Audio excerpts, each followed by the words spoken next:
Jim Harbaugh at Michigan. Do you hear that? Nope, nothing to do with the Big Ten or the NCAA. No, there are strong rumors, strong rumblings that he may have a contract extension in the immediate future. Richard Johnson, a real human, as he designates on his Twitter account that works over at SI, he put this out earlier today. Source: Michigan is working on a contract extension for Jim Harbaugh worth $11 million per year over 5 years. Listen to this. This is important. The main hurdle remaining is a commitment in writing from Harbaugh that he will not pursue an NFL job this cycle.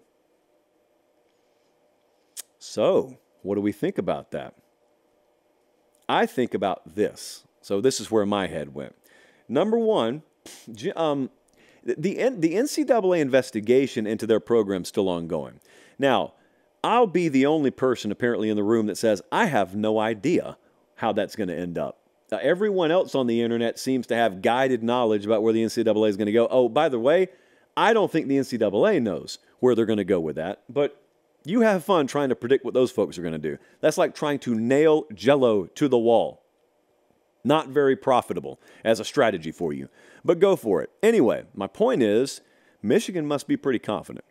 If they're putting this in front of him, if it's true, I saw John Bacon talking earlier today about how it's in front of him, like the ball is in Jim Harbaugh's court. If that's true, then they must be pretty darn confident that there are no catastrophic sanctions coming down from the NCAA. My guess is I would agree with that. And so the follow-up from Richard Johnson there is, he said they want in writing that Jim Harbaugh will not pursue the NFL. Now, what he said is this cycle. And I wonder, is that what the language says, or does it just say over the length of this new deal, which would be 5 years, reportedly, we don't want you flirting with the NFL? Because this has been, last 2 or 3 years, this has been an every offseason thing for Jim Harbaugh. And I wouldn't want it either if I were them, especially if I'm offering him 11 plus mil per year. But then my mind goes a little bit further. My mind goes to, what could Jim Harbaugh be waiting on? Now, this could be a million different things. My blind speculation is maybe he is interested in taking one more swing at the NFL. Doesn't need it, but he's interested in it. Maybe he's still entertaining it. And maybe he thinks to himself, okay, so I just got this in my hand from Michigan. I will sign it at my convenience. I'm going to leave it right here. And I'm going to wait one more cycle. And the NFL season, when it starts to wrap up here, I'm going to see one more time if an offer that I want to jump at comes along. And if it does, I'm gone. If it doesn't, that's it for me. And boom, he signs his name to that piece of paper, and that's it. That could be the long and short of it. That could be where his mind's at. I mean, I certainly don't think he slammed the door on the NFL, but it couldn't be something that just burns deep inside his gut and keeps him up at night. It could be something that, 60-40, I'd rather go back to the NFL, but it's not going to kill me if I don't, especially now that he's got Michigan rolling the way it is. And speaking of that, that's the other place my mind went.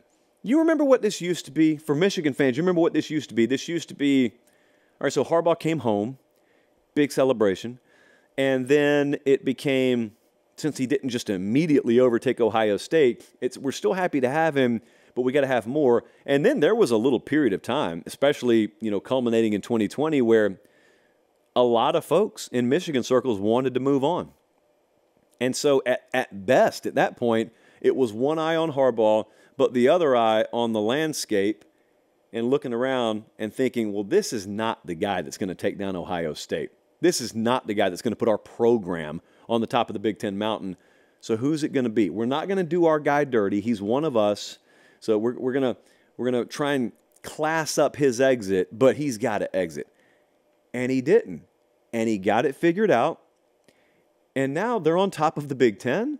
And now they are the #1 seed in the college football playoff. They're going to play Alabama. They've got yet another shot to do what thus far is the only thing he hasn't been able to do, and that's make noise in the playoff. He's gone 0 for 2 here in the last 2 seasons. I just think back to how not hopeless it looked, but maybe how hopeless the future under Harbaugh seemed.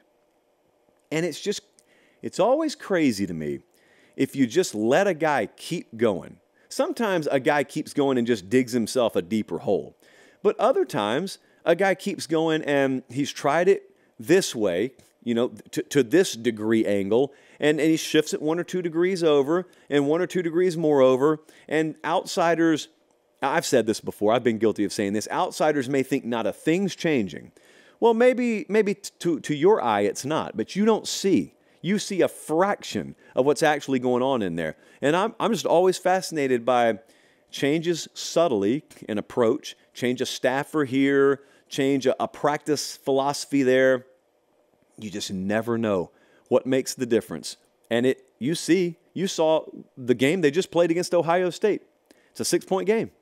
There's not a massive gap in that game, but just very, very incremental differences. The sum of those make up the edge in a game like that. So I will say this, as I continue to think, if I were Michigan, I don't know that I could ever hope to handle what's happened this year better than they have. I'm not talking about the whole Connor Stallions thing, let's endorse that. I'm saying, given that happened, from that point forward, the way they've handled it is they have been as immune to suffering from the criticism as a program could ever be. That's what happens when you're veteran and you got folks who know what they're doing running your program. And quite the opposite, they've actually leveraged it and harnessed it to their advantage. So I know half of you out there hate them. Maybe 25% of you are indifferent and the other 25% love them. I don't have to fit into any of those categories. I just know as someone who picked them to lose 2 games and went 0 for 2, they've proven me wrong, and maybe they're not done proving folks wrong. Let's see what they do in the playoff now.